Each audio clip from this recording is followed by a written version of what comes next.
Giants and Saquon Barkley are reportedly far apart on a long-term deal. I believe they should have franchised Daniel Jones this year, and I would have given Saquon Barkley the contract and Dexter Lawrence the contract. That's what I would have done. Daniel Jones, I know in the contract, after his second year, they can drop him, and they don't lose anything. It doesn't affect their cap. To me, Daniel Jones had one good year. Do I think he's a good quarterback? I do. I understand that the salary cap is going up next year. He could make $50 million. But if he has another good year like last year, he's worth $50 million. Saquon Barkley should have a long-term deal. I don't want to hear from fans that you don't pay running backs. This guy is your whole offense. He's everything to your offense. Darren Waller is a great player. Is Darren Waller going to stay healthy on the Giants this year? That's going to give you competent tight end wide receiver play. The questions are only going to be answered in the middle of the season when he's still on the field. So Saquon Barkley deserves it. He should get it. Are they going to give it to him? They're not. They gave him the franchise tag. He's making $10 million this year. Next year, he's unrestricted. He can go wherever he wants next year. If they don't give him a contract going into this season, he will be gone next season. And the Giants are running a risk doing this, even though you're right, it's not ideal that you want to pay running backs, and it doesn't seem like that's what the MO of this front office is going to be, coming from the Buffalo Bills, who have not paid running backs either, as they let Devin Singletary go this offseason too. The Giants have to have a good plan B if they're going to use his money in a combined value for something else, because yes, the Giants still do have to pay Dexter Lawrence. I think that'll end up happening closer to the start of the season. I think Leonard Williams is going to take a pay cut,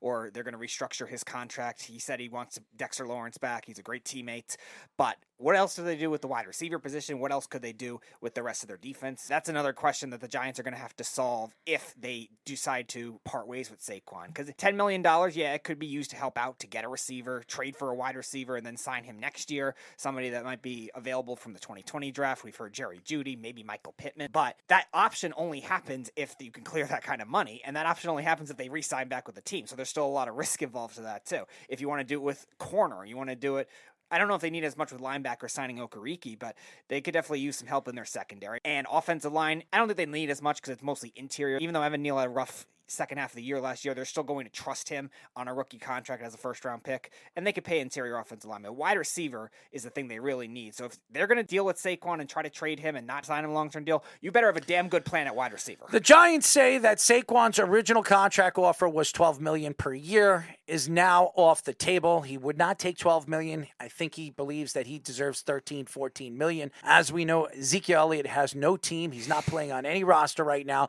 and I don't want him on the Jets, as all the stories are coming out that he wants to be a Jet. He wants to be a Cincinnati Bengal. Of course he wants to be on the good teams, because then he has a chance to win a Super Bowl. He'll be an Eagle, don't worry. Brian Dable says he has not contacted Saquon Barkley in the last 2 weeks. John Mara said his dream is to have Saquon on this team for the remainder of his career. So I don't know what to believe. What I do know is Saquon Barkley had 295 carries for 1,312 yards last year, 10 touchdowns, and averaging 4.4 yards per carry, and that's what you expect from an elite running back. Could OBJ be heading to the Jets or the Giants? We heard this week that Brian Dable has been speaking to OBJ.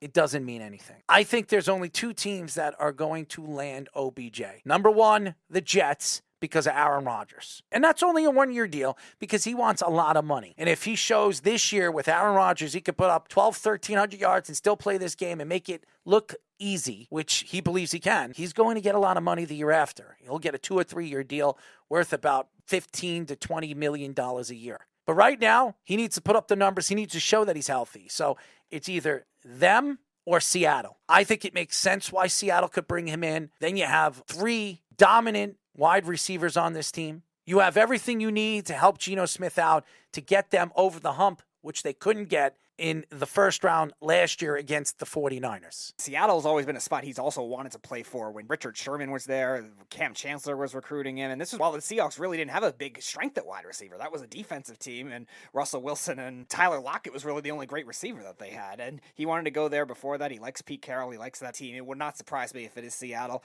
The Jets, it doesn't make a lot of sense from a structural standpoint, but again, if Aaron Rodgers really wants OBJ there, I guess you can't rule it out. I don't even think it's Aaron Rodgers. I think it's OBJ. OBJ has something to prove this year, and he needs a quarterback that can get him the ball. And he believes Aaron Rodgers is the quarterback that will get him the ball.